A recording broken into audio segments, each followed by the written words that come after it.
Fala galera, bem-vindos a mais um episódio do MovementCast, um podcast sobre medicina esportiva voltado não somente para o atleta, mas para o cidadão comum, como você, que busca performar no trabalho, nos estudos, na vida e no esporte, é claro. Aqui nós movimentamos corpos e movimentamos mentes. Meu nome é Vitor Brito e eu tô com o prazer de estar com o meu co-host e amigo Matheus Winkler. Boa tarde, Matheus. Boa tarde, Vitor. Sejam muito bem-vindos aí a mais um episódio do MovementCast. Hoje eu e o Vitor, a gente está com uma pessoa especial aqui, Flávia Delaroli, ex-atleta. Tem muita história para contar aí, vou deixar tu te apresentar assim brevemente, depois eu vou falar um pouquinho do teu currículo e do escopo do que a gente preparou aí para ti, Flávia. Legal, prazer. Então, eu sou a Flávia, hoje eu sou nutricionista, mas já fui atleta há mais de 20 anos, atleta profissional, aí uma carreira longa de Olimpíadas Mundiais, mas hoje o meu interesse é no cuidado das pessoas, da nutrição, e o assunto tem tudo a ver aí com o que eu faço. Show. Flávia, para dar o contexto para todo mundo, provavelmente grande parte das pessoas já tenham ouvido falar o teu nome, mas a Flávia nada desde muito jovem, foi atleta profissional muito cedo, viajou para fora, teve uma adolescência de atleta, trouxe aí várias medalhas para o nosso país em Pan-Americanos, em Pan-Pacífico, foi finalista olímpica, teve em 2 Olimpíadas, então realmente um currículo muito extenso no esporte. Em 2012, aos 29 anos, você saiu do esporte, teve uma transição em 2014 para começar a nutrição. Isso. E de certa forma, tudo se conecta e a tua construção vem através disso. E a gente tem certeza que as coisas se mesclam muito e deve ter um contínuo que tu consegue agora, olhando para trás, enxergar. Mas a gente queria trazer, assim, eu queria trazer esse escopo geral para quem está ouvindo, para as pessoas entenderem o que a gente quer percorrer aqui de assuntos contigo. E eu gostaria de iniciar do início mesmo, de entender como é que foi esse processo de dedicação, de abrir mão de algumas coisas aí na adolescência, de já Certo. ter uma vida muito regrada, quando as pessoas, assim, não têm regra nenhuma de forma geral. Certo. Eu acho que a ênfase está, assim como você falou, no olhando para trás, porque eu acho que todo mundo tem uma fantasia de que quem chega a algum lugar extremo de performance ou de carreira tinha isso muito desenhado desde o início. Isso é uma ilusão. Mesmo quando você vê histórias de grandes atletas que os pais pegavam pequenininho e faziam isso, faziam aquilo, além daqueles, haviam vários outros que também faziam e não chegaram. Então, é uma congruência de fatores muito grandes. Inclusive, quando eu cheguei à nutrição, também foi uma congruência de fatores e não era algo pré-desenhado de que eu iria trabalhar com o esporte, por exemplo. No início, eu pensei muito no materno-infantil porque eu estava muito distante da natação emocionalmente. Então, eu fui voltando também por vários acasos da vida que foram me arrastando de volta para esse lugar que eu conheço muito e que é muito familiar. E hoje eu trabalho muito com crianças atletas. Não que eu não atenda adultos, mas eu adoro essa área das crianças atletas porque é a infância, não só a adolescência, mas a infância e a adolescência que eu tive. Porque nadadores começam muito cedo, né? Então, você pega aí crianças de 8, 9 anos e que às vezes já estão treinando 5, 6, 7, 8 quilômetros por dia. Né? E é bastante, é um volume muito grande para uma criança e que precisa de um suporte para que ela não tenha problema aí de crescimento, etc. Então, a minha infância também, ela foi diferente, mas ela foi diferente não pelos motivos que as pessoas pensam. Eu sou do interior de Minas, de Ipatinga, e lá a Uzipa era o clube vinculado à Uzi Minas, a indústria, né? Foi um clube feito para funcionários a princípio, depois não mais, mas a princípio era.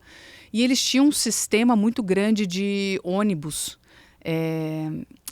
com linhas pela cidade inteira. Então, imagina 11 ônibus para uma cidade pequena, cobria não só a cidade, como cidades satélites ali, de hora em hora, para levar. Então, um sistema de ônibus só pro clube, que levava só crianças e adolescentes para fazerem esporte. Então, tinha mais de 2.000 crianças na escolinha, em Ipatinga. Eu não tinha noção do que era isso na época. Hoje, isso nem existe mais.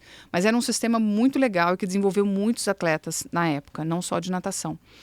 E minha mãe me colocava no ponto ali, ela ficava comigo no ponto esperando. Com 5 anos de idade eu subia no ônibus sozinha, não tinha nenhum adulto responsável e ia para natação. 5 anos de idade? 5 anos de idade. Eu jamais faria isso com meus filhos, não porque minha mãe não deveria ter feito comigo, mas porque o sistema era totalmente diferente. Assim como meu pai fala que com 7 anos de idade montava num cavalo e ia de uma fazenda a outra, né?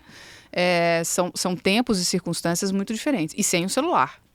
Né? Sem o celular. Isso aí. Caçaram o orelhão. Cara, hoje quanta coisa pode dar errado. A gente acha que é essencial isso daqui, mas, pô, uns anos atrás era sem né? Dava tudo certo. Ele é essencial à nossa ansiedade de hoje, né? Mas nem sempre foi assim. E aí ainda tinha um percurso a pé que tinha que ser andado até o final. Ainda levava dinheiro, porque eu comprava um chup-chup na saída, que é o geladinho aqui de São Paulo, né? Né? Tinha um sacolé, negocinho, né? Lá no sul é sacolé. Então, ainda tinha um negocinho ali. Então, eu já manejava dinheiro, andava sozinha, entendeu? Tinha toda uma responsabilidade, tinha o meu material. Tudo bem que eu perdi uma prancha a cada dia. Minha mãe começou a comprar aquelas de isopor bem baratinha, porque eu deixava lá. E já tinha toda essa questão de responsabilidade com 5 anos de idade, né? Mas eu não me atinha que isso era algo diferente, ou enfim. E tinha algo muito legal também, porque ali tinham crianças de todos os tipos, de todas as classes sociais, porque isso o ônibus possibilitava, e o acesso ao esporte ali era fácil e barato, porque era feito para funcionários e etc. Então abrangia a todos. E aí era muito legal, eu tinha uma equipe que cresceu comigo ali, que viraram bons amigos na infância. E então eu tinha vários núcleos, né? Eu tinha o pessoal da natação, o pessoal da escola, o pessoal de fora da natação, então o pessoal do Minas, Flamengo e outros que quando eu viajava a brasileiros e coisa e tal, né? Tinha esse núcleo também, já mais com 12, 13 anos de idade. Então eu fui entrando naquilo e era tudo que eu conhecia. Então por mais que eu visse meu coleguinha às vezes... Meu pai, ele já era meio bravo assim tem festinha de aniversário. Na minha época tinha dança da vassoura, gente, eu sou velha mesmo. E aí era o máximo da festinha, era a dança da vassoura. A dança da vassoura é aquela que desce por baixo da vassoura assim? Não, é antes disso, porque alguém dança com a vassoura e os outros dançam de casalzinho. E aí alguém quer tirar o casal, dá a vassoura pra pessoa e, né, troca. A pessoa pega a vassoura, é bem antigo isso. Porque no interior também tem uma questão que tudo que tá acontecendo na capital é uns 20 anos antes no interior, né? Então, assim... música, tudo isso. E eu tenho 2 irmãos mais velhos, eu comecei na natação por causa deles. Eles nadavam? Eles nadavam. O Gustavo já é falecido, ele faleceu em 2013 de um AVC. Ele era cadeirante, ele ficou cadeirante com uns 15, 16 anos de idade. Mas ele era o mais atletinha de nós todos. Ele tinha um VO2 impressionante, mesmo cadeirante. Ele ainda tinha uma capacidade pulmonar de ficar sem respirar, assim. Ele sentava na água, assim, abaixava. Ele ficava 5 minutos sem respirar. Caraca. Ele era uma pessoa muito determinada, ele fez 2 faculdades, ele não mexia os dedos, ele dirigia, ele tinha tetraplegia, mas ele mexia os braços. Então, assim... A mentalidade de atleta seguiu em tudo nele. Eu não sei nem se é uma mentalidade de atleta, mas é uma pessoa que eu levava muito assim... O Gustavo é uma pessoa que ensinou a gente a não desperdiçar a vida. Não desperdiça. Faz alguma coisa com isso, entendeu? Acreditando em Deus ou não, ou qual a filosofia que você tenha, não desperdiça. Aproveita, sabe? Assim, eu já conheci pessoas assim, tem um grande amigo, Matheus Maldonado, um cara que também faleceu precocemente.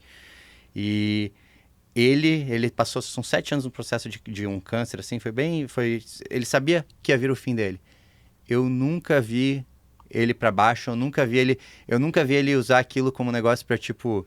se puxar pra baixo, ele era o cara que eu olhava, eu pensava, caraca, até hoje, assim, eu penso nele, eu penso... Sua energia até leva, né? Ele me leva. E tem pessoas que fazem isso, assim, eu acho isso impressionante. Tem pessoas que elas simplesmente, elas te mostram que, cara... O Gu era assim, e no final foi muito legal, porque, não que ele falecer tenha sido legal, né, óbvio, mas porque eu orava muito e pedia que eu pudesse ter mais tempo com ele no sentido de convivência, porque eles moravam em Ipatinga e eu morava em São Paulo, aí eles vieram para Jundiaí, nós já estivemos mais próximos, mas com a rotina de treinos, eu não tinha feriado, meu fim de semana era limitado, então tudo era limitado em termos de lazer na minha vida por muitos anos. Então eu não tinha essa convivência toda. Quando eu parei, esse 1 ano que eu parei até ele falecer, ele começou a fazer handbike. Eu sou uma pata correndo, sou horrorosa correndo, mas eu era a única disposta a acordar de manhã, e eu já estava estudando nutrição, eu era a única disposta a acordar de manhã e ir com ele nas provas. Então eu tirava ele da cadeira, vinham voluntariados de todo lado, brotava gente, assim, ajudava, colocava na cadeira, tarará, e eu ia fazer uma provinha pequena e ele ia fazer a prova que queria dele lá. E isso gerou uma interação entre a gente, ele me mandava mensagem, falava sobre suplementos, sobre isso, sobre aquilo, não só pela questão da nutrição, mas por eu ter sido atleta, né? E durante minha vida de atleta, eu sentia que ele vivia através daquilo também, né? Ele celebrava as suas conquistas ali. Eu sempre fui, assim, muito... Ele sempre deixou muito claro que eu tinha um espaço muito especial na vida dele, assim. E daí ele até me deu antes de falecer, ele me deu uma bike de presente. E eu confesso que até hoje eu não consigo andar na bike.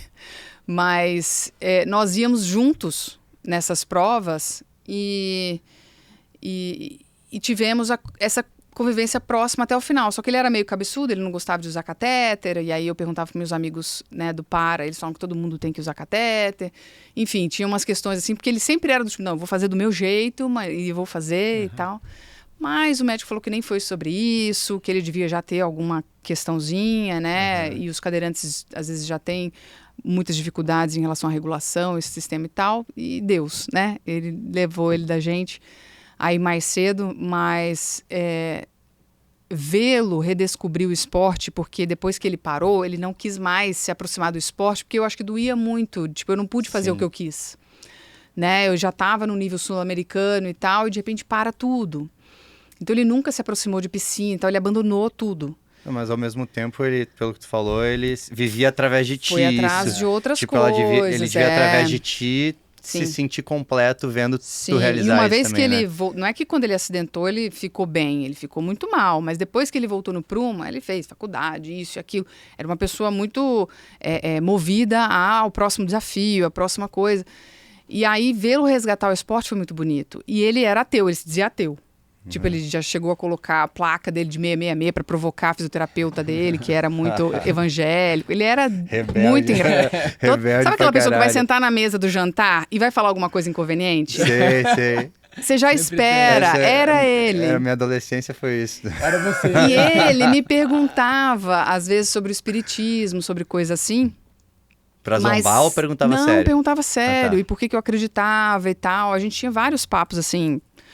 Mas sem dar nenhum indício de que ele estava acreditando em qualquer coisa, ou enfim. Mas também não era aquele ateu que faz para provocar o tempo inteiro, no sentido... a não ser que venha um evangélico falar muito, aí ele vinha com o contrário. Mas, no mais, ele só assim, eu não pratico, e é isso. E aí ele me perguntava e tal, um monte de coisa. E aí quando ele faleceu, eu fui atrás das coisas dele, porque aí a gente vai resgatar, né? Senha de mídia social, não sei o que lá, desativar as coisas. E aí eu achei a página dele porque ele era federado, né? Na coisa do paraciclismo lá, do handbike. E na página dele tinha o currículo, quem era o Gustavo, papapá. E aí uma frase. Aí aquela frase do Chico Xavier, que ninguém pode voltar atrás e refazer a história, mas pode começar agora e escrever um novo fim. Aí eu falei, nossa, gente, olha que loucura, né? Assim, é uma pessoa que eu acho que se dizia ateia, mas não desprovida de espiritualidade, sabe? No sentido da vida, de ver a vida, o universo, essa energia pulsante como algo importante, como dar valor, como, sabe, seguir a vida dele de uma forma que ensinou muito todo mundo. E com todos os erros e tropeços dele, ele era extremamente intenso. Então, assim, ele era o cara que no fim da festa, todo mundo morto, e falava assim, e aí, pra onde nós vamos agora na balada? Entendeu? Assim... E todo mundo morto, tipo, Gustavo, não, tá todo mundo cansado. E ele pegava quem quisesse ir, voltava, virava à noite, assim, era o barato dele viver com essa intensidade. E tudo isso fez de uma vida muito plural, eu acho, minha, de infância e adolescência, em que você não coloca as coisas, tipo, por exemplo, meu aniversário é 28 de dezembro. Quando é que eu ia ter uma festa nessa data, gente? Mas nunca. Quando eu fiz uma festa de 15 anos, foi em novembro. Sempre antecipa por causa das férias, né? Então, assim, nunca era do jeito exatamente, da forma que eu queria, que eu esperava. Isso eu acho que cria na gente uma maleabilidade de tipo, tudo bem, é seu aniversário, mas ninguém vai morrer, porque deu aniversário no outro dia, ou fez a festa... Atleta, né? Tu foi uma atleta... Primeiro, só por ser atleta, tua vida já não é que nem o normal. Mas aí tu põe um monte de outras coisas que tua vida, que nem tu falou, fica mais plural ainda e mais diferente ainda. Eu acho que é essa coisa, sabe? Eu acho que esses diferentes estímulos de você ver vidas diferentes, de você viajar e ver a forma que as pessoas vivem de forma diferente, comem diferente, entendem diferente, né? E vendo meus pais lutando ali para dar o suporte pra gente, para ao mesmo tempo cuidar do Gustavo de uma forma, né? Ele nunca teve uma escara, entendeu? Pensa uma pessoa que fica sentada o tempo inteiro, minha mãe que sempre cuidou dele, nunca teve uma escara.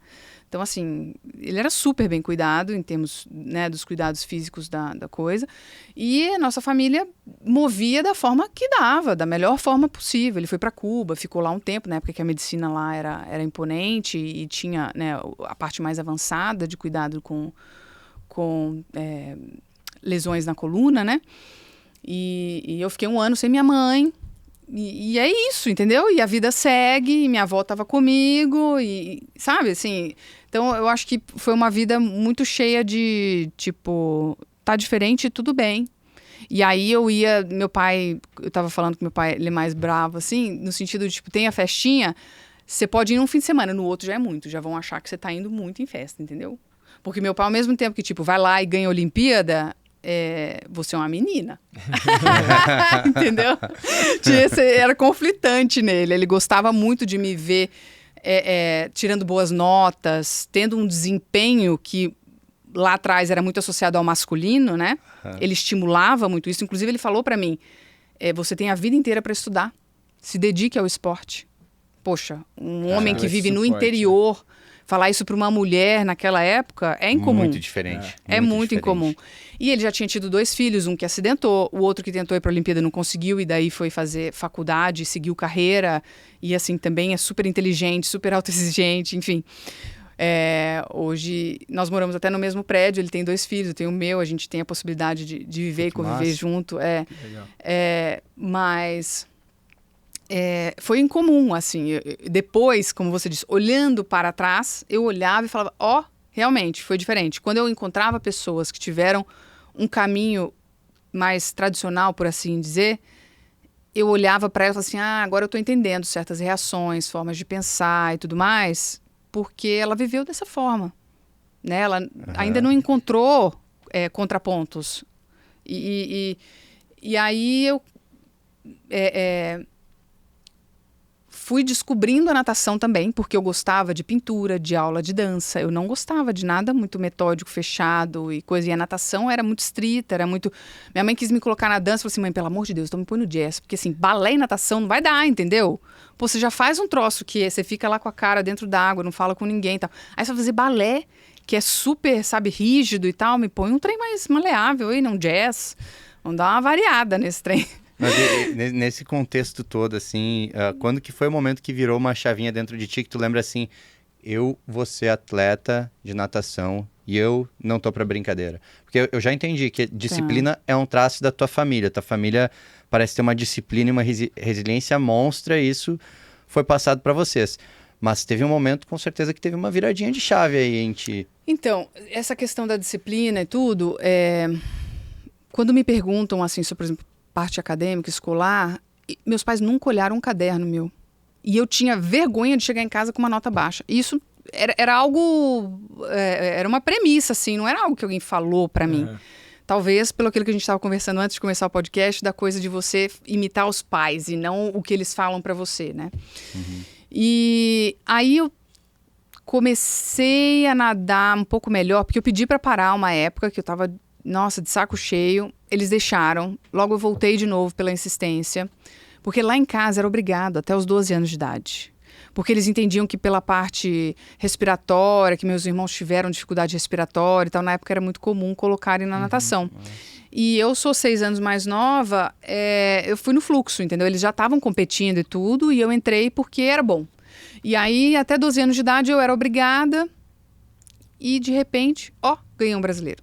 E tem até uma história engraçada, porque o bullying comia solto em casa, né? Mas é óbvio, 2 irmãos mais velhos, e eram bullying diferentes. O do Gustavo era mais arquitetado, planejado, sabe? E o do Guilherme, aliás, o do Gustavo era mais físico, e o do Guilherme era mais arquitetado, planejado e tudo mais.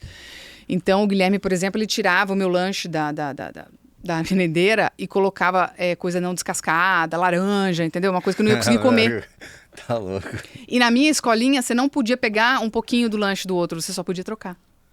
Alguém quer trocar essa Aí laranja? dava, Sem a aí faca? dava a professora lá descascando minha laranja e eu chorando, sabe? E o Guilherme era desse, E ele, de planejar. e ele nem tava na mesma escola pra ver. Não. E o Gustavo era de... Almoçou, ele me virava de ponta cabeça, falava, vomita, textudão. Então me chamava, tinha uma porta de bang-bang de pau-brasil, madeira dura pra caramba, né? Ele puxava a porta assim, vem almoçar, testudo. Aí eu chegava e soltava, vinha na minha testa. Eu voava longe, né? Ele era do físico, assim. E muito amor envolvido. Mas... Fortaleceu a resiliência. Mas Vamos ver pelo lado positivo. fora de casa, dentro de casa pode torar o bullying e tudo mais. O importante é fora de casa se defenderem. Depois de uma certa... Então, aí teve um dia que eu me surpreendi, porque o menino roubou minha pipoca, aí eles foram lá e brigaram com o menino. Aí Eu nem achei que eles iam brigar, entendeu? Porque eu falei assim, eles não gostam de mim. Eles só fazem bullying. E aí eles foi uma coisa meio de propriedade, entendeu? Só a gente pode brincar Mas com isso elas. é regra de irmão. É. Eu posso falar mal dele, os outros o outro não podem. Então, foi isso que eu vi, assim, aí que eu comecei a perceber, eu acho que eles gostam de mim. E eu senti muita falta deles quando eu saí de casa também. Mas eu acho que teve uma mudança entre... no treino, eu sou velocista, né? Sim. E eu digo sou porque as características continuam, não é uma coisa que morre, você continua com as mesmas características físicas, de capacidades, assim. Eu tenho muita facilidade de força, de explosão. Na época, o 50 livre era uma prova marginal, assim, as pessoas não se especializavam para isso. Então, no mínimo, você tem que nadar 100, entendeu? E eu era ruim de 100. E os 50 eu ia bem melhor. Mas eles me colocavam para nadar 300 metros, que não é nem prova oficial. Eu nadei muito sem costas. E no treino, eu não era uma pessoa que me destacava, porque o treino tinha uma característica, né, na época, ainda mais para criança, muito mais aeróbia e tudo mais. E aí eu me achava, né, É que o treino, o pó da rabiola lá. O treino, só para nivelar para quem talvez não entenda, tá dizendo que não se destacava nesse treino de um volume maior numa intensidade mais baixa. Sim. Porque o teu grande lance era que tu é uma velocista. E mesmo quando tinha velocidade, tinham vários tiros, então uma hora eu ia morrer, entendeu? Porque velocista não tem essa resistência anaeróbica também. 50 livre 50 é a tua marca, é, né? Sim, foi onde eu me destaquei em todas as competições. E aí, eu fui numa competição e fiquei, tipo, em quinto, num brasileiro, e o meu técnico na época, o Bretas, virou e falou assim, ano que vem você vai ganhar essa prova. Aí eu olhei pra ele, falei, tava doidão ele, né? E fui pra casa e tal. E no ano seguinte eu fui pra esse campeonato brasileiro. Aí meu irmão virou e falou assim: olha, se você não ganhar, nem liga pra casa, porque é caro. Juro por Deus. A ligação na época. E aí, eu nem me lembro a cidade que foi, mas foi também pro lado do Nordeste, imagina, Ipatinga, Nordeste. E eu ganhei. Tinha o quê? 13, 14? Eu acho que 12. 12. Campeonato então de foi categoria. bem, assim, 12 anos foi a tua virada de chave, tu não estava mais obrigada a fazer. Foi a primeira vez que obrigou. ficou legal, sabe? daí tu Assim, ganhou. tipo, ganhar é legal, Ganhar sabe? é bom. Ganhar é legal. O treino é meio chato, mas ganhar é legal. E aí eu liguei pra casa, falei, não desliga, eu ganhei. Todo mundo riu da minha cara, lógico. Aí vai dar entrevista. Eu lembro que até hoje eles me zoam, porque eu fui falar na entrevista e eu falei primeiramente, depois eu falei segundamente. Aí isso até hoje na mesa eles sentam e falam do segundamente, bullying eterno. E aí eu fui pesquisar, o segundamente, terceiramente, não é hoje considerado correto, porque caiu em desuso, mas já foi. Era usual. Pra mim pareceu super formal, eu achei até então, correto. eu achando que tava arrasando lá, enfim. Isso daí é pessoa competitiva, né? Ela viu, lógico. sofreu bullying. Não, deixa eu Mas pesquisar. na mesa e do ver. jantar, não tem, um quer saber mais que o outro. Lógico. Eu te falo que o meu maior medo, quando criança, era de ser burra. Juro por Deus. Eu tinha muito receio de ser aquela pessoa que não sabe das coisas ou que é considerada ignorante, assim, de conhecimento. Porque eles pareciam saber tanto. E muito era tudo gogó, né? Claro. Inventava. E competição e tal. E eu ali, não, eu tenho que saber também, sabe?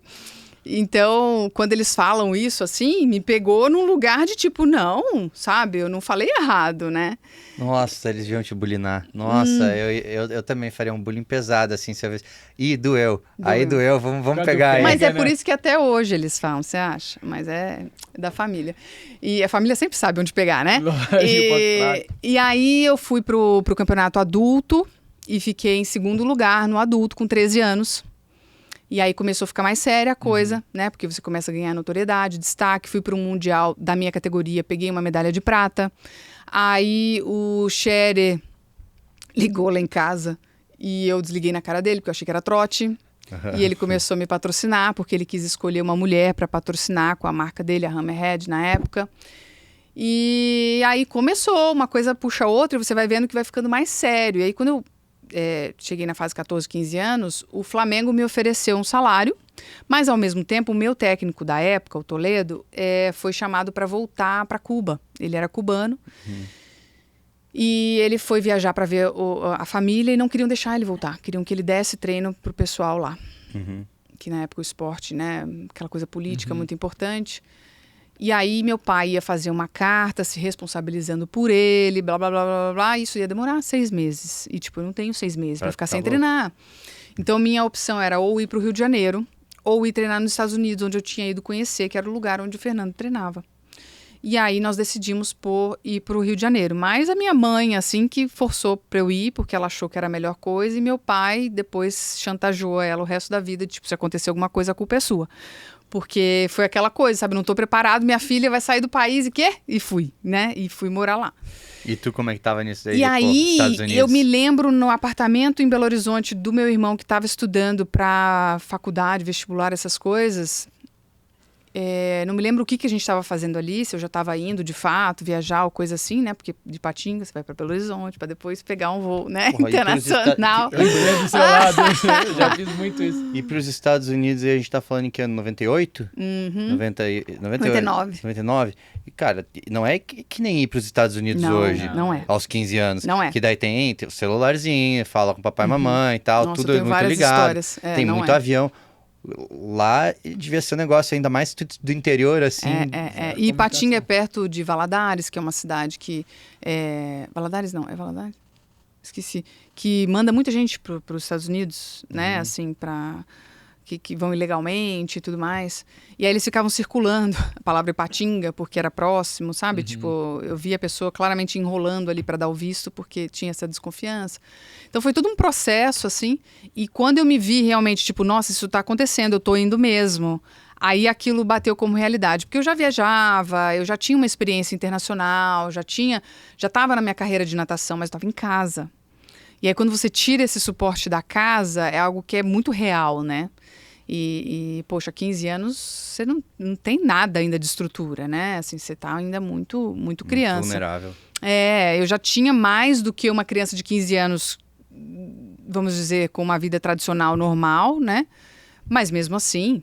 E fui morar na casa do técnico, eu não falava inglês. Ele tinha filhos, os filhos dele ficavam falando o dia inteiro comigo e eu não falava nada. E aí, no processo de 6 meses, eu aprendi. Depois eu entrei no high school lá, eu fiquei 6 meses sem estudar, depois entrei no high school. Aí quando você começa a escrever também, aí vai embora. Mas no início era muito engraçado, eles tiravam muito o sarro da minha cara. Porque eu tinha o inglesinho da escola, eu nunca fiz nem curso de inglês. Eu aprendi inglês lá na marra, assim, na prática. E daí eu treinei 2 anos e meio lá. E isso mudou muito a minha perspectiva do esporte, da natação. Porque aí você dá um passo para trás, mas não um passo para trás. Vamos dizer, para o lado. Você step cria... back para tu ver, assim, Isso, né? É um olhar amplo, porque eles enxergam o esporte de forma diferente. O meu técnico nem era americano, era alemão. E eles tinham uma abordagem do esporte, da competição diferente. Então, na hora que eu chegava no Brasil, era como se eu estivesse olhando para o meu passado de forma de ver o esporte e já mais equipada, tanto física quanto emocionalmente, sabe, em relação ao treinamento. Porque aí fui especializando cada vez mais lá e tudo mais. E ele valorizando as minhas características pessoais, né, dentro do treinamento. Isso eu nunca tinha tido também, né? Em Ipatinga a gente fazia um treino, mas era... igual para todo mundo. Meio genérico e tal. E ele me ensinando muita coisa lá sobre técnica, sobre particularidades. Então eu evoluí muito nesse sentido nos Estados Unidos. E depois eu voltei para o Brasil porque eu já senti que não estava evoluindo lá, tinha uma galera tentando ir para a Olimpíada e eu não estava na prioridade do treino. E eu conheci o meu marido, que na época era namorado, e depois do Pan-Americano, e aí ele me pediu em casamento. Em 2 anos e meio ele me pediu em casamento. Eu falei, bom, vamos ver que, né, Daí eu não estava satisfeita, lá vou voltar. E aí, meus pais infartaram pela segunda vez, né? Casou de 17, 18? Ele me pediu com 17, meus pais para fazer... Eu sou de 28 de dezembro e em janeiro, foi 19 de janeiro meu casamento. Então, para eu conseguir casar em 19 de janeiro, teve que fazer a emancipação, porque não ia dar tempo dos papéis. Papelada. Burocracia. Mas teve que ser feita a emancipação para eu conseguir casar. Então, foi super precoce, assim, né? Não é uma coisa que eu digo, todo mundo case com 18 anos de idade. É difícil, não é uma coisa, não é um negócio tranquilo. Mas a minha história toda sempre foi muito precoce, muito intensa, né? E aí viajando muito cedo, e aí Olimpíada, e aí outra Olimpíada. Fui a 12 mundiais, 11 ou 12, não sei, nunca sei exatamente. Mas assim, todo ano nessa intensidade de treino e tal. E eu navegava muito bem essa intensidade e tudo. Então essa foi minha vida, até os 29 anos de idade, eu não sabia um feriado, 2 semanas de férias no mês, acumulava milhas para viajar com o maridão, entendeu? Fui para o Havaí 2 vezes, fui para o Tahiti, e é isso, entendeu? 2 semanas no ano. E segue o jogo. Até para o casamento, na época o Albertinho, meu técnico, hoje ele dá risada, mas ele virou para mim e disse, tá bom, vai lá, casa 1 semana e volta. Ele não foi no meu casamento. Né? Aí depois ele se arrependeu e foi no do meu irmão. Ele não foi no meu casamento. Ainda mandou eu voltar rápido. E queria que eu treinasse lá. Eu não treinei, mas ele queria. E diante desse processo, dessa evolução, e até precoce, você sente que alguma coisa te influencia? Eu poderia ter feito diferente, poderia ter aproveitado um pouco mais minha vida, ou deixei de aproveitar algum momento, ou você se preenche com isso tudo? Não nesse sentido, não. De aproveitar mais, não. Mas eu acho que se eu tivesse, talvez, agregado mais coisas a esse olhar, feito algumas coisas diferentes, talvez o processo teria sido mais engrandecedor, mais rico em certos aspectos, porque a gente sofre muito por certas coisas que depois você olha para trás e fala, talvez se eu tivesse feito isso, aquilo, né? Ou, por exemplo, esse ano eu não estou muito bem, eu vou abrir mão do Mundial, entendeu? Eu vou tirar um ano para eu me reformular e depois voltar com mais gana, claro, entendeu? Eu acho Mas assim, é muito difícil. Acho muito injusto. Essa visão consigo mesmo eu acho muito injusta, porque assim... Mas é inevitável. Você sempre olha pra trás e pensa que dá pra fazer melhor, né? Dá, eu sei que tipo, tu precisou, você fez o melhor que você tinha no momento. A pessoa precisa cruzar a linha pra entender que ela cruzou uma linha. Total. Tipo assim, eu vejo várias coisas que assim, eu poderia ter feito melhor, mas eu precisei fazer de uma forma errada. Não, eu tenho essa consciência. Daí agora não é um martírio, olha pra trás, entendeu? Né? Mas eu acho que é um aprendizado para se eu entrar em algum processo para frente, de eu saber que eu preciso dessa perspectiva mais ampla para passar, às vezes, por um momento em que eu esteja, às vezes, fazendo muita força num lugar só e não tô saindo do lugar. Por que você não tá saindo do lugar? Porque talvez você tá fazendo força no lugar errado, força demais, colocando muita energia nisso. Tem uma frase que é batida, que falam que o cara que é burro, ele não aprende com o próprio erro, né? Não aprende com o próprio erro. O cara que ele é inteligente, ele aprende com o próprio erro. O cara que é sábio, ele aprende com o erro até dos outros. Eu acho que o grande lance é não ser burro nessa jogada, de assim, agora que eu olhei para os meus erros do passado, eu vou cometer eles de novo no futuro. A gente repete muito o processo, mas a maturidade vai trazendo pra gente aí uma nova calma, uma nova, né? E terapia na cabeça também. A gente vai, né, visitando os lugares de uma forma um pouco diferente. Os olhares vão mudando. Com filhos também, as coisas mudam muito, né? Você tira esse peso da existência ser só sobre você. A pessoa que é muito autoexigente, você quer ter um nível de grandeza com a própria existência que é muito pesado. E aí vem o filho e é uma coisa tão maravilhosa que chega uma hora você fala assim, tudo bem se a minha vida não for tudo isso, porque eu quero que a dele seja. E eu quero fazer o máximo que eu puder por eles. E só disso você já faz melhor, porque você tira o pé do acelerador um pouco e às vezes o ritmo é até melhor, até para suas coisas. Então, são distribuições que você vai tendo e que eu sinto que eu não tive na minha carreira. Eu fui afunilando cada vez mais e isso não necessariamente foi bom, nem para minha cabeça, nem para o meu corpo. E acho que se eu tivesse, às vezes, ampliado um pouquinho, tanto o processo teria sido um pouco melhor, quanto no final, na hora de parar, eu não teria tido um abismo tão grande. E não porque eu queria voltar para a natação, mas porque tudo que eu sabia estava atrelado à coordenação de coisas da natação. Então, assim, o horário de comer, o horário de dormir, o que eu comia, quando eu comia, como eu me alimentava. tudo era natação. Qual é o meu objetivo? Era da natação. Minhas férias, eu já sabia quando era, da natação. E agora? Construção da identidade inteira. Virou 1º de janeiro, eu me senti completamente perdida. Como é que é tempo livre, assim, quando tu deixa Até hoje eu não sei exatamente quando são os feriados, mas eu os vivo. Eu não sei exatamente, mas eu os vivo. Eu estou aprendendo as datas de feriados. Hoje, por exemplo, se vai viajar numa sexta e voltar na segunda é algo ok, entendeu? Existe, na época nunca existiu. Eu viajava depois do treino de sábado e domingo à noite eu já estava na minha casa para o treino de segunda de manhã. Então, hoje existe essa coisa do fim de semana, você vai desprogramando sua cabeça nesse sentido. Mas toda vez que eu estou muito ansiosa, pode rolar um sonho relacionado à natação. Então tem muita coisa que ainda é. E aí, depois que eu parei, eu tentei sair completamente, porque eu estava tão esgotada emocionalmente, que eu quis afastar completamente a natação. E aí eu vi que isso também é outra coisa que não funciona, né? Que é você ter um problema com alguma coisa e tentar tapar aquilo ali e seguir a vida. Não vai funcionar, né? Uma hora você tem que visitar aquilo. Você acha que você fez uma transição de carreira ou foi igual você falou, não quero nunca mais ver a natação e virou uma chave?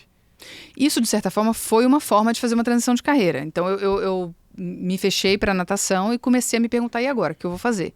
Porque a única coisa que eu sabia é que eu queria me formar. Eu me formei depois que eu parei. Então, eu comecei a pesquisar sobre o que eu ia me formar e a estudar. Então, nesse 1 ano, eu tentei entender que carreira eu queria. Então, eu pensei, medicina? Então, acho que não, porque eu já doei minha vida durante 20 anos para uma coisa. Eu não quero mergulhar mais 10, 15 em outra. E eu quero ter filhos. Então, eu acho que eu vou me sabotar muito entrando numa carreira desse tipo agora, porque eu quero viver de forma diferente. Psicologia, pode ser? Adoro. Mas eu me sinto muito atrasada em relação à leitura para psicologia, porque eu não fiz um high school tradicional e muito menos no Brasil. Então, eu me sentia muito não equipada para isso, o que é um pensamento meu, que dava para eu ter feito, mas na época foi o que me regeu. Uhum. E aí, a questão da alimentação sempre foi algo muito presente na minha vida. Mesmo enquanto eu treinava, você via lá o Thiago Pereira comendo McDonald's, eu falava, não, eu não vou comer McDonald's, eu não acho que isso é bom para mim. Para ele tudo era caloria, né? Na época tinha muito uma ideia meio assim, né? Você treina muito, volume, tudo bem que você comer Michael Phelps 10 pizza, lembra quando saiu que o cara comia? E daí compartilham como se fosse assim, todo dia do cara é isso, né? Exatamente. Então, na época era assim, e eu tinha muita noção de que algumas coisas me colocavam bem, outra não. Eu tinha muito sono, então eu gostava de me sentir mais desperta e o alimento me deixava ou com mais sono ou mais desperta. E eu fui moldando minha alimentação nesse sentido. E passei por nutricionistas e tudo mais. Mas na época muito pouco especializados em natação, né? Era uma coisa esportiva, mas tinha muito pouca gente com conhecimento em natação. E aí, quando eu comecei a namorar a questão da nutrição, eu falei, olha, faz sentido com a minha forma de viver e o que eu imagino da alimentação, da importância dela. Olhando para trás de novo, tipo, agora, devia ter feito isso. Passou um ano, cara, e aí eu falava para as pessoas que eu tinha decidido a nutrição, lógico, que ótimo, é tua cara. Você me falou isso 1 ano atrás, meu. Tô 1 ano me perguntando, sabe, soul searching aqui. Medicina esportiva para mim, a mesma coisa. Eu falei assim, teve gente, nossa... A tua cara. Porra, ninguém nem sabe o que é medicina esportiva, ninguém nem sabia assim em volta de mim. Como assim minha cara? Me explica o que é, né? Mas hoje isso é legal de olhar, que a gente olha para trás, e o que a gente falou no início, a gente olha para trás e para quem tá realmente vivendo, se entregando aos movimentos da vida, quando tu olha para trás, tu vê que tudo fez sentido e que tipo não foi uma trajetória como tu achou que ia ser, já é assim para cá. É tipo, cara, cheio de trancos e barrancos e tu vê, nossa... Cada coisinha aí foi importante. E assim, porque tudo isso pode ser bom, né? Tudo isso pode ser bom. E uma coisa que eu acho muito legal, tu tocou em vários assuntos que acho super interessantes. E começando essa questão de psicologia e nutrição. Tu passou por um período, tenho certeza que tu foi muito feliz também, todo esse período de competição, que teve muita coisa boa, muitas amizades, te construiu. 99% ruim. 99% ruim. E mesmo assim é maravilhoso. E qual que é 1%? É o momento em que você tem você sai da aflição contínua, da expectativa, da intensidade do dia a dia, que todo treino tem que ser perfeito, e você vê o seu trabalho realmente concretizado. Concretiza, tá. É o momento da materialização. Que acaba no dia seguinte. voltar. E daí já começa de novo. Começa de novo. Então, eu entendo muito bem como que isso, principalmente mais pro final da tua carreira, tu já estava sobrecarregada a ponto de pensar, agora eu vou começar talvez uma transição, porque eu De tô novo, drenada aqui. esse drenado não é universal. Não é porque eu fiquei que a pessoa precisa necessariamente ficar assim. E acho que também foi uma parte falha ali. Por quê? Eu fiz terapia muito tempo na natação. E dado momento eu parei. E talvez eu devia só ter mudado o rumo e tal. Mas hoje eu vejo, não como terapia, mas como treinamento mental. Por quê? A forma como você processa esse 99% ruim, porque pensa, o treino também é 99% ruim. Vai falar que sentir dor no treino é gostoso. Não é gostoso, mas é bom. É bom porque você sabe que está te levando a um lugar legal, você sabe que aquilo ali está construindo algo de bom, então tem o bom, mesmo com a dor, mesmo com a aflição, mesmo com o incômodo. Então esse 99% que eu digo que é ruim, não é uma questão de um ruim universal, não é tristeza, é incômodo. É 99% muito incômodo e desconforto, intenso. E isso as pessoas percebem como algo ruim no sentido depressivo. E não, ele pode ser alegre. Isso é glorioso. Isso... Pode ser alegre ao mesmo tempo que é desconfortável, entendeu? E muito desconfortável. Só que assim, como você processa esse desconforto e as coisas que acontecem, porque o desconforto ele está relacionado não só a isso. Às vezes as coisas acontecem de uma forma que você não queria, às vezes uma confederação corrupta, como a natação teve, e você vivencia aquilo no dia a dia e às vezes, muitas vezes não pode dizer nada, ou sente que não pode. Injustiça, né? Que você vê. E você vive naquilo e processa como? Tapa o buraco, segue o jogo. E esse foi um erro, porque chega uma hora que aquilo tá dentro de você tão pesado que é isso que pesa. E não o ir nadar, não o ir treinar, entendeu? Só que você associa tudo. Então, o maiô já te gera dor de colocar. Porque tá tudo junto, tá tudo associado. Então, é mais um processo mental de como você lida com o caminhar daquilo que vai te gerar ou não essa sobrecarga, essa estafa. Eu tava nesse lugar. Eu cheguei nesse lugar. Colapso. Então, uma coisa que, assim, que eu acho legal é assim, a psicologia, a gente até estava falando com um psiquiatra do esporte em outro podcast, e a gente trouxe muito essa questão, assim, de que é um campo que está crescendo muito em pesquisa e tudo mais. No passado, muita gente já viu como isso daí é besteira, e as pessoas estão sendo mais educadas a botar a psicologia dentro do meio esportivo, e ela está amadurecendo. Ao mesmo tempo, outro campo que está amadurecendo também, que amadureceu muito, é a questão da própria nutrição esportiva. E assim, você viveu muito bem um contexto de você ser atleta e ver coisas que eram feitas. Eu não sei como é que era a alimentação, nutrição naquela época, mas tenho certeza que hoje você, como nutricionista, passando por tudo que tu passou, estudando e tendo feito parte agora desse movimento, agora tu educar crianças com alimentação é um negócio que é muito profundo e tu tem que botar um significado naquilo. Então, eu acredito crianças e pais, a tua visão, se tu olhar para trás, eu acredito que o conhecimento que tu tem hoje de nutrição, se tu pudesse ser a tua nutricionista lá atrás, tu faria as coisas diferentes? Totalmente. Qual que é o grande contraste que tu vê assim entre o que se acreditava e o que hoje você faria enquanto sua nutricionista para você? Eu antes não tinha uma crença em relação à nutrição. Eu tinha uma necessidade, eu preciso nadar rápido e eu tenho que estar leve. Como chegar ali, eu tinha um entendimento de como fazer isso. E a minha nutricionista, cabia a ela me educar sobre o que é bom e o que é ruim. Para ela, sem o conhecimento da natação, você quer ficar leve? A mulher, ela me passava dieta restritiva. Chegava no fim de semana, eu comia até a cadeira. Entendeu? Eu me permitia e aquilo para mim tava uma coisa... E se não se permitisse ia quebrar também, Exatamente, né? Exatamente. Então, dentro do volume de treino que eu fazia, a minha compensação calórica vinha no fim de semana. E isso é ruim, porque gera uma sobrecarga, um desgaste do corpo. Eu devia equilibrar mais durante a semana. Só que eu não conseguia mentalmente, fazer isso, porque se eu ganhasse peso, era algo, o que eu tô fazendo? Né? Era algo de muita sobrecarga emocional. E foi instruído, né? Exatamente. Então, essa desconexão entre o que realmente rege o esporte e a pessoa simplesmente ir no nutricionista por um desejo estético, né? É complicado porque não dá só para você perguntar o que a pessoa quer. Você tem que entender realmente o que ela quer, o desejo onde ela quer chegar e construir essa performance dela. Porque, vou dar um exemplo. Então, você tem lá o atletinha que está crescendo e que está treinando pra caramba. Você tem a mulher que quer emagrecer. Você tem o homem, mulher em idade mais avançada com sinais de idade. Então, quando você chega com esse paciente, primeiro você tem que entender o que é performance para ele. Para mim, na época, a performance era nada rápido. Mas para a mulher que quer emagrecer, performance para ela é se sentir bem ao redor do alimento, confortável no próprio corpo e navegando a vida dela com a comida como um acessório e não o objetivo principal. É ali que eu tento levá-la. E não, a performance dela não é a barriga tanquinho. A performance dela é o confortável dela com o corpo. Ela pode até ter a barriga tanquinho, mas como ela chega ali é tão importante do quanto o desejo que ela expressa. E aí a criança que chega com uma certa necessidade, ela tem a cultura do ambiente. Se é menino ou menina, muda muito esse ambiente e essa cultura, né? Esse amadurecimento. Tem o que rege a família, como a família encara esse momento competitivo da criança. Normalmente eles chegam em conflito, e é por isso que eles vêm até mim, né?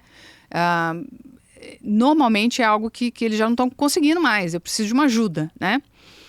E a criança tem as necessidades de crescimento, então para você fazê-la enxergar certos aspectos, tanto se ela já come algo bom nutricionalmente ou se ela é muito restrita, você usa muito essa parte da performance que pega ela, porque é imediato. E os pais ficam pegos é bom para sua saúde, para o seu futuro. Eles querem nem saber disso, gente.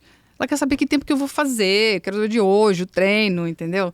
É algo muito imediato. E muitas vezes também pega a questão estética. Então, você trabalhar com isso com a criança do hoje, que vai ser bom para o amanhã, né? Sem incentivar comportamentos que vão prejudicá-la, é legal. E me pega muito porque eu vivi isso como menina, né? É uma fase muito difícil em que você é cobrada pelo seu corpo também. E tem momentos em que a menina vai precisar fazer uma dieta restritiva. E a dieta restritiva tem comprovação de melhora. Você não precisa chegar a REDS com a dieta restritiva. Entendeu? Só que como ela é feita? Que momento? Por quê? Como você está internalizando esse processo? É um ato punitivo. Então, tem muitas meninas que começam a nadar mal. O que ela faz? Ela começa a cortar comida. Como autopunição. Talvez ela precisasse comer mais. Só que existe o conforto emocional relacionado à comida, que pode ser tanto na forma de punição quanto na forma de comer mais. Então, você visualizar isso por trás do alimento, isso para mim é muito rico. Eu adoro. O pessoal fica louco, porque minha consulta às vezes, né? Eu marco já minha consulta de 1h30, mas às vezes passa. Poxa, e você mas fica lá sim, a visão falando. que tu tem disso daí, por ter vivido tu viveu na pele muitas coisas relacionadas a isso. Tu teve toda essa crítica, tu passou por essas transições, tu aprendeu enquanto atleta a lidar com isso, tu já deve ter começado a ter insights. Sim. Depois, estudar e se aperfeiçoar nisso, eu imagino que tu se sinta até que tu tá servindo a um propósito de um dever teu de ajudar muitas pessoas. Como todo mundo que faz uma área da saúde, você começa porque você quer ajudar alguém. E eu sinto que o meu jeito de ajudar é mais bem feito dessa forma. Eu consigo ajudar muito ali, porque eu consigo visualizar, porque eu já vivi o extremo da performance do corpo. Eu sei o que é estar nesse lugar, e eu sei a força que é necessária para estar ali, e eu sei o que é você se cobrar por isso. Só que eu também sei que as pessoas às vezes fazem o esforço que eu fazia para ter essa performance de forma desordenada para algo que elas nem querem realmente. Entendeu? Então, enxergar essa performance, esse lugar de performance, eu acho que faz parte de eu ter visto todas as funções do corpo. Inclusive meu irmão, que não mexia as pernas. Entendeu? O que o corpo é para você é onde ele te leva e não o objetivo. É o que você faz com esse corpo, né? Porque assim, você tem já estímulos externos, sociais, muito pesados para te levarem a certos comportamentos. Então, se você não questiona, se você não usa o teu bom senso, ele vai ficando mais escasso e você vai entrando lá no... E hoje a moda é você ler livro de alguém que falou sobre isso, sobre performance, sobre aquilo. O que eu acho mais legal é ver documentário de gente real, de atleta real, sabe?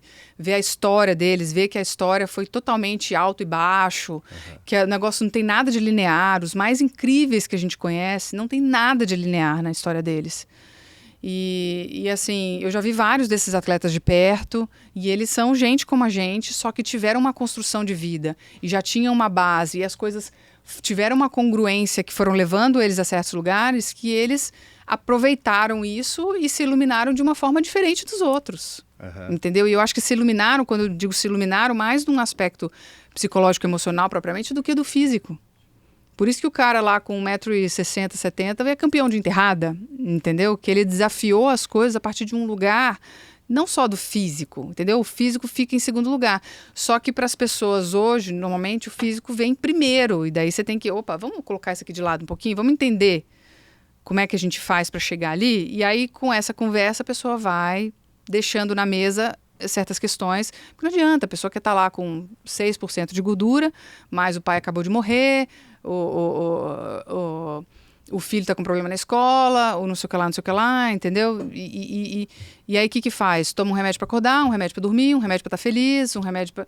E tapa o buraco, e tapa o buraco, e tapa o buraco. Uma hora você vai perdendo as habilidades de lidar com as coisas da vida, que tudo que a gente fez para construir na criança, né? Lidar com frustração, blá, blá, blá, blá, blá. Como adulto, a gente vai tapando buraco e amortizando essas habilidades, ao invés de ficar mais velho e mais sábio.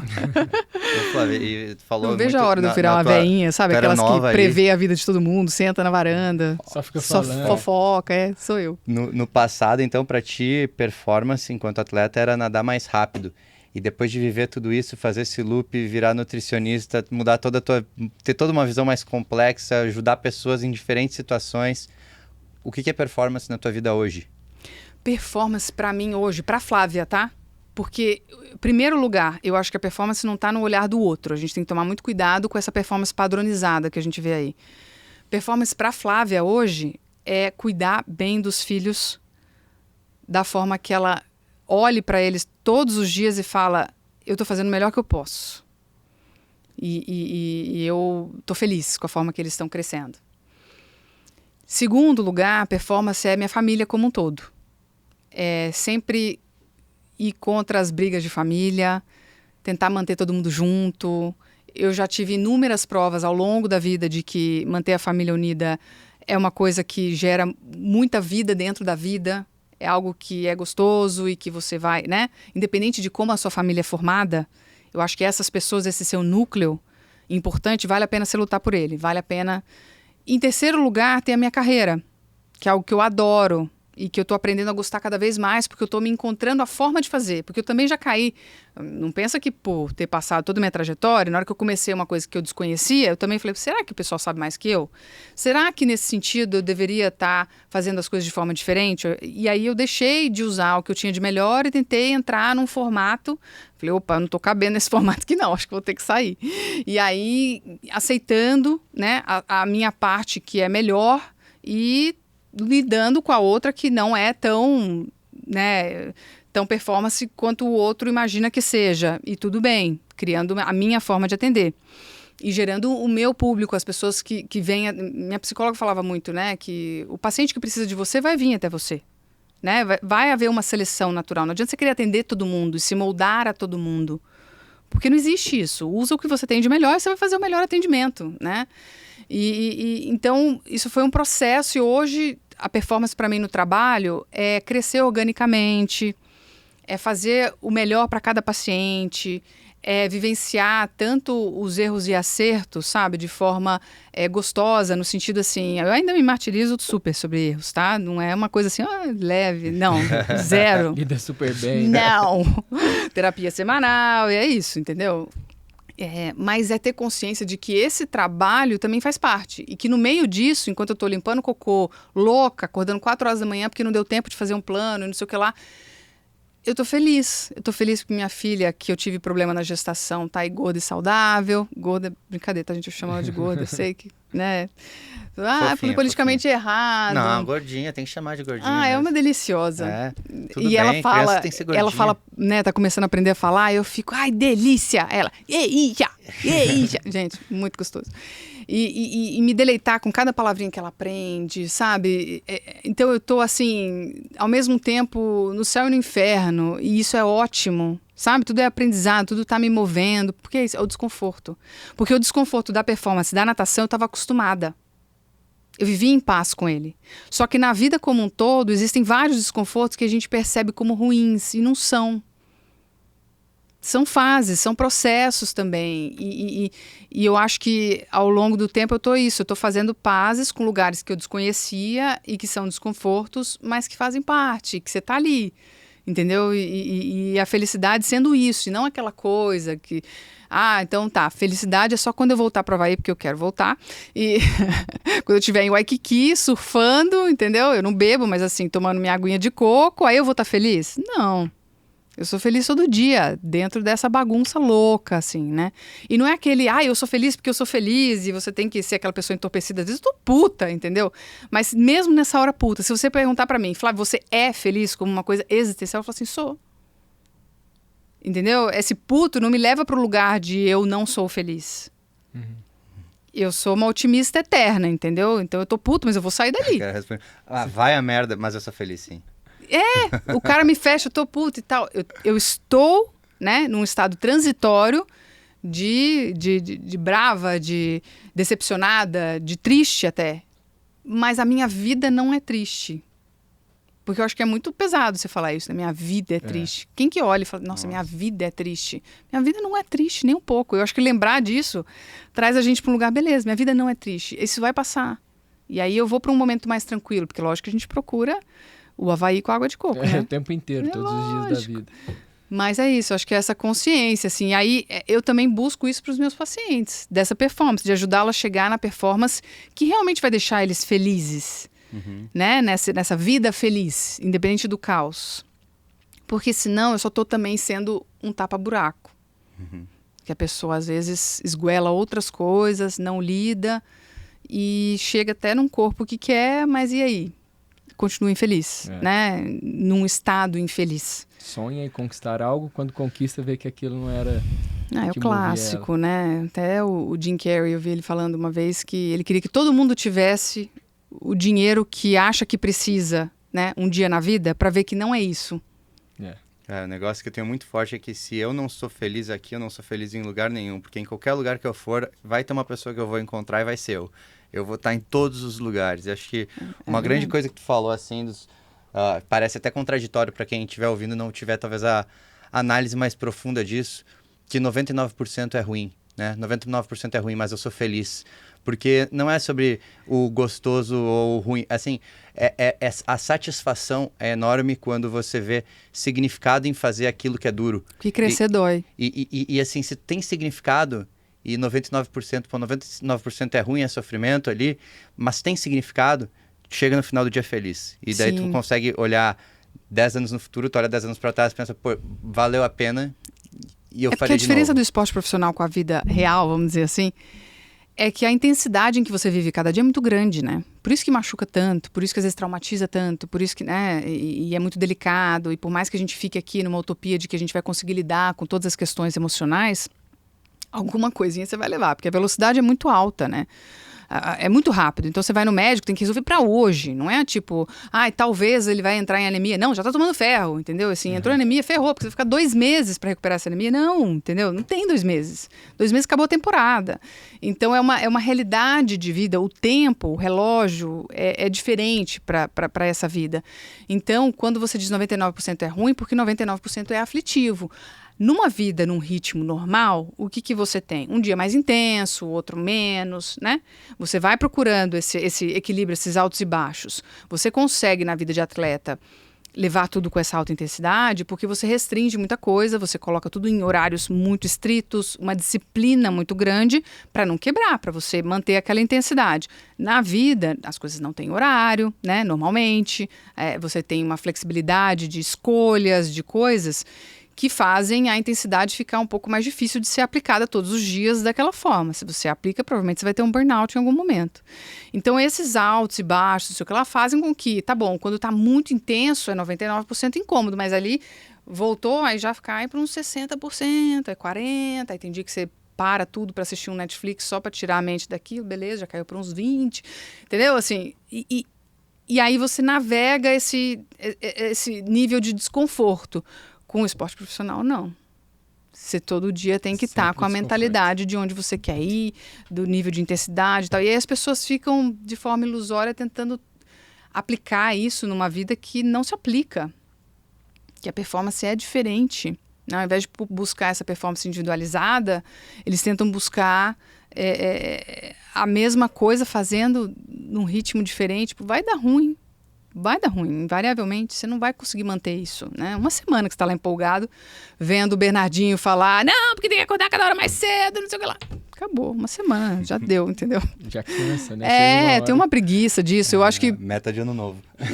Então, e eu acho que é isso que eu também sinto que eu consigo ajudar bastante as pessoas nesse sentido de aonde fazer força? Onde que eu coloco, sabe? Essa energia que vai sobrar aqui, que eu vou tirar dessa atenção demasiada que eu tô pondo na comida, e onde que eu coloco e que vai fazer meu fluxo muito melhor, minha vida vai fluir muito melhor, porque a performance tem a ver com isso, né? Tem a ver com uma fluidez aí da vida, e não um entrave maior, você colocar mais uma coisa para travar tudo. E aí, acho que no meu lugar de ex-atleta profissional, olímpica, quando eu falo isso para a pessoa, ela ouve. Uhum. Entendeu? Tipo, eu já tive lá, eu fiz isso, me ouve que você não precisa dessa intensidade aqui, vamos pôr essa intensidade em outro lugar, entendeu? Você não precisa tirar todo o pão do resto da sua vida, entendeu? Pãozinho é delícia, você vai na padaria, aquele cheirinho, quem nunca, entendeu? Um bolinho lá, e se a gente fizer isso, colocar aquilo, né? Fisiologia não é assim tão burro, o corpo é muito inteligente, a gente dá para equilibrar isso aí. Ô Flávia, você falou da sua carreira, a gente vê brilho nos seus olhos, de tudo que você passou. Mas se você hoje se encontrasse ali no elevador com a Flávia começando a carreira, se tivesse até o 23º lugar, até o 23º andar para dar algumas dicas para ela. É o pitch do elevador, 30 segundinhos. 30 segundinhos? 30 segundos? Fala com a Flávia. Eu acho que eu ia ficar Já muda, porque eu ia saber que ela não ia ouvir nada do que eu ia falar lá. Ela ia olhar para mim e falar assim, que essa louca... É isso, eu acho que, assim como você disse que no caminho a gente vai fazendo, né, o melhor que tem com o que pode, o melhor que pode com o que tem, né, e vai vivendo as formas da melhor forma. Acho que se eu pudesse falar alguma coisa que talvez, em algum momento, eu me vejo refletindo sobre, seria quando as coisas ficarem difíceis e começarem a não ir no caminho que você quer, tenta olhar se talvez a resposta não esteja em colocar menos intensidade na mesma coisa. Em abrir um pouco o seu olhar e ampliar as coisas que hoje ocupam a sua cabeça, a sua energia. E isso, de uma forma que parece paradoxal, vai culminar em você conseguindo enxergar as coisas de forma diferente e evoluir no que você quer evoluir. Eu acho que é isso que eu... Mas eu adorei essa dica, mas eu consigo imaginar você falando assim, nossa, que louca. 20 anos precisando doidona. Mas é que eu encontrei tanta gente doida na minha vida que eu acho que eu lembraria dessa fala. Porque eu lembro de falas emblemáticas de pessoas muito mais aleatórias e coisas assim que me falaram e que voltaram em outros momentos, sabe? Então isso é uma coisa que talvez eu até considerasse. Não sei se meu caminho seria diferente, né? Que aí é outra coisa. Mas é algo que com certeza eu me lembraria, porque eu passei por momentos em que eu me questionava muito, sabe? Eu devo fazer isso ou isso? Eu devo seguir dessa forma? Colocar mais intensidade ou não? E tudo que eu conhecia dizia respeito a afunilar e fazer mais intenso. Então eu segui pelo caminho que eu conhecia, né? Porque a insegurança, a incerteza, né? Dentro do caminho de uma mulher, num ambiente predominantemente masculino, a gente é dado muito... Eu vejo colegas que ainda estão nadando assim e com muito pouca autoridade sobre o próprio conhecimento. Elas colocam muito pouco peso no que elas já sabem. Entendi. E precisam muito sempre difícil. Ouvir alguém. E se o outro fala em sobreposição, talvez ela siga do outro.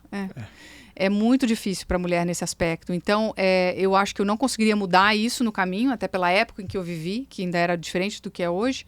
Mas talvez eu tivesse feito coisas possíveis dentro do meu ambiente, da minha cabeça, que tivessem me ajudado mais do que as que eu fiz, sabe? Tivesse diversificado um pouquinho mais. Mas é muito difícil isso, né? E eu tento, que nem a gente falou, só pegar isso e levar para frente, para as próximas sessões de terapia, para os próximos dilemas da vida, né? Mas até você ter a realização de que o que você está vivendo tem relação, você já sentiu muita aflição, você já viveu aquilo com, né? Já foi lá embaixo e passou de novo a ser a Flávia de 20 anos e sentir as mesmas coisas, de repente, pera, eu já vivi isso e eu acho que tem relação, será que eu posso fazer diferente, né? Deve você conseguir enxergar, às vezes, alguns processos mais rápidos do que outros, mas... tem muitos aspectos aí das coisas que vêm para testar a gente mesmo. Vêm para colocar a gente no cheque em relação a muitas coisas. Flávio, acho que se a gente seguisse aqui para sempre, daria para falar, cara, muita coisa, porque tá muito boa a conversa. Dentro da pauta tem mais umas 20. A gente tinha mais umas 20 coisas que a gente queria conversar e elas tiveram que... Até esqueci delas, porque tava tão interessante aqui. Não, às vezes eu tô falando, eu lembro de uma coisa assim, eu já esqueci. Esquece a pauta, né? Dane-se. E eu concordo muito, a gente ensina melhor aquilo que a gente mais precisava aprender, porque isso daí nos toca muito. E chegando nesse assunto, né, a gente queria... que você aí compartilhasse com o pessoal que está escutando aqui, tuas redes sociais, onde te encontrar, como marcar aí uma consulta contigo. Fala um pouco do teu trabalho aí para que as pessoas possam te conhecer. Bom, hoje eu trabalho no Instituto Olimpo, né? Ali fica do lado do Shopping Ibirapuera. E o meu arroba no Instagram é @flavia.delaroli. Tô aproveitando para explicar, porque tem um underline Oli. E as pessoas falam, o que é isso? Oli do atleta olímpico. A entidade olímpica gerou um certificado para todos que foram atletas olímpicos e você tem esse direito. Você tem um e-mail olímpico, você tem o OLI, que seria tipo doutora ou qualquer outro título que as pessoas têm. O OLI é para o atleta olímpico. Então, não é para qualquer eu fiz né? e usei com muito orgulho. Justo demais. Mas as pessoas sempre perguntam, Delaroli, Oli? Tipo... É que o problema foi rimar com o teu sobrenome. Rimou com o sobrenome. Né? Mas é sobre isso. O OLI é do Olímpico. E lá no Instagram tem telefones de contato para consultas online, consulta presencial. E resume um pouquinho do meu trabalho. Mas, assim, é basicamente um atendimento em que uma pessoa que quer uma nutrição que comporte a vida dela, que acompanhe os movimentos da vida e que queira fazer... normalmente pessoas que gostam da prática de atividade física e que estão aí num movimento de ou mudar a vida ou já estão em pleno vapor e sentem que precisam de um suporte melhor, querem acompanhar a composição do corpo, porque é legal você ver que eu como dessa forma, meu corpo fica desse jeito, né? Entender mais conhecimento sobre o que está fazendo e tirar, às vezes, esse monte de noia que o pessoal coloca, né? Muito que bom. Precisa fazer isso, precisa fazer aquilo, para a vida ficar realmente com o suporte da alimentação e não virar o objetivo de viver, saber comer de uma forma ou de outra, né? Mas eu atendo todas as idades, crianças, só atletas, eu não faço atendimento de crianças que não sejam atletas, mas crianças e adolescentes atletas, adultos de todas as idades, tipos de atividades, já atendi pessoas que fazem Ironman, El Cruce, todo tipo de prova, né, de bike, vela, basquete, futebol, o que tiver aí de esporte eu gosto, mas a natação é o meu coração, e então a galera da natação predomina, né, e os atletinhas de natação aí também é uma parte predominante do meu trabalho.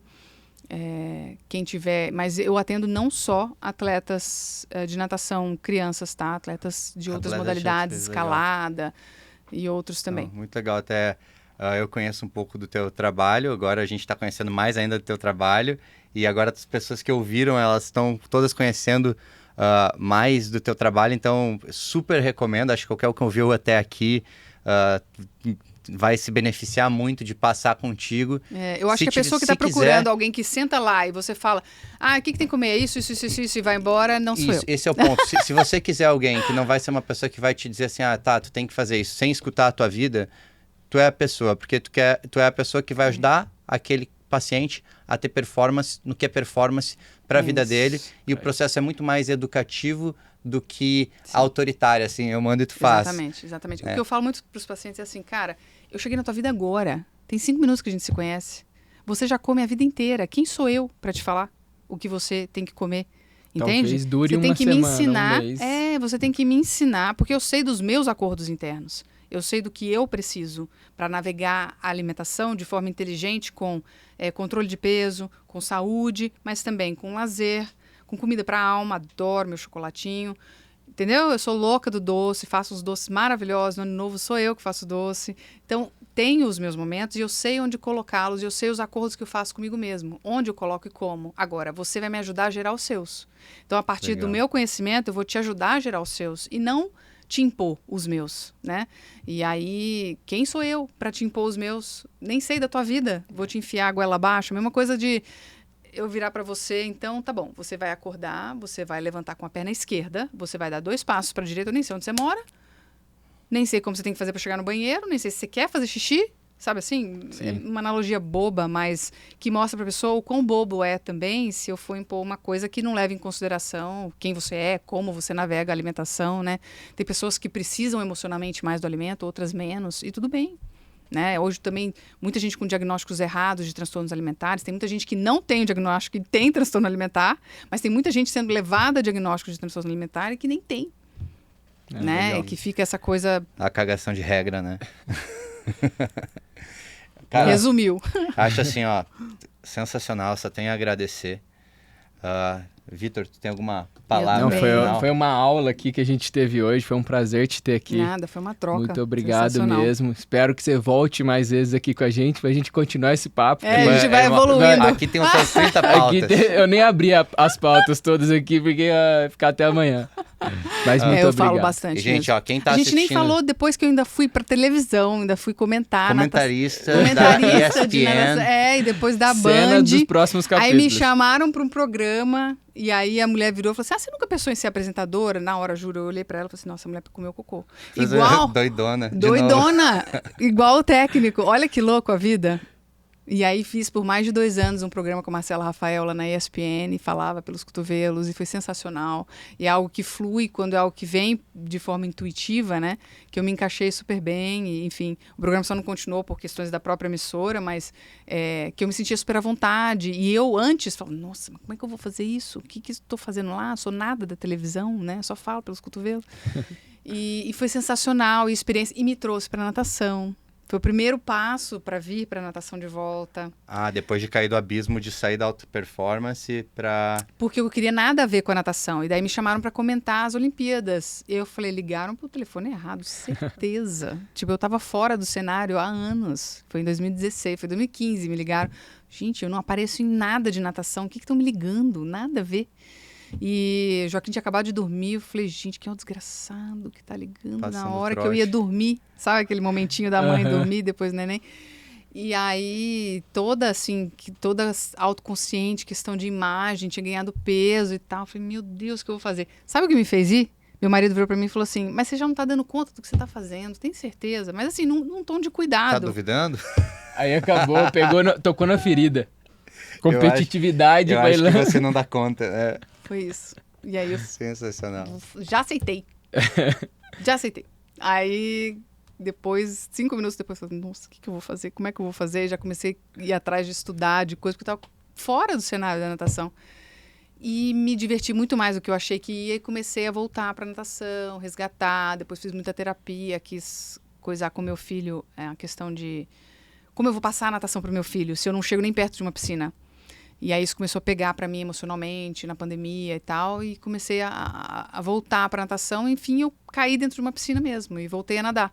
Mas foi um caminho muito louco, assim, e que você bate nos lugares e fala, o que essa pessoa tá falando?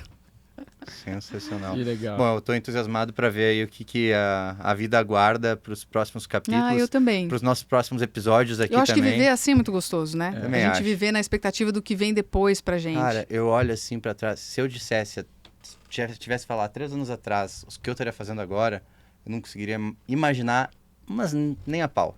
Nem a pau.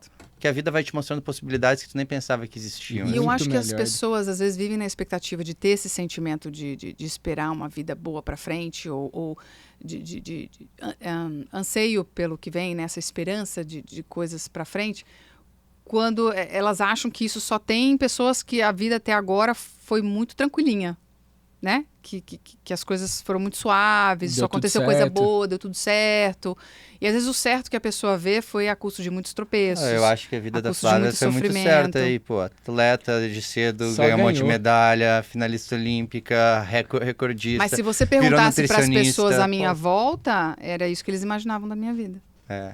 Entendeu? Porque não tinham noção da minha vida pessoal, das questões com meu irmão, de qualquer coisa ou noção relacionada por exemplo, a minha construção dentro do casamento também, de uma menina de 18 anos, se entendendo dentro de um casamento, de um relacionamento.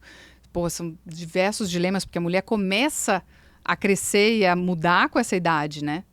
Então, o homem, às vezes, se mantém mais estável, mas eu estava em processo de mudança violento, tanto pelo esporte quanto a evolução da vida. Aí para de nadar, eu viro outra pessoa, eu viro mãe, eu viro outra pessoa, entendeu? É uma loucura. Né? Várias Flávias. Exatamente, eu me sinto assim, várias Flávias. E aí a pessoa olha e acha que você é aquela pessoa que viveu linear, assim, tem nada na vida, assim. Perfeitinho. Tudo perfeitinho, entendeu? Não precisa de nada, tá tudo tranquilo. E é essa loucura, né? E é essa loucura de viver. Não, a Flávia é inimiga do fim, então eu vou finalizar aqui. Gente, ó, vocês que estão aí assistindo, tá? Sigam, acompanhem a Flávia Delaroli, acompanhem também o Movimentcast. É isso aí. Aquela avaliaçãozinha de 5 estrelas especial, botão seguir, o sininho de notificação. E estrelinha pra você também, se compartilhar. conseguiu chegar até aqui o final. Você que chegou até aqui é um vitorioso, então É comenta isso. aqui embaixo, eu sou um campeão, pra gente saber que você Você chegou ali. até o final. Tá bom? Um abração, gente, e até a próxima. Tchau, tchau. Falou.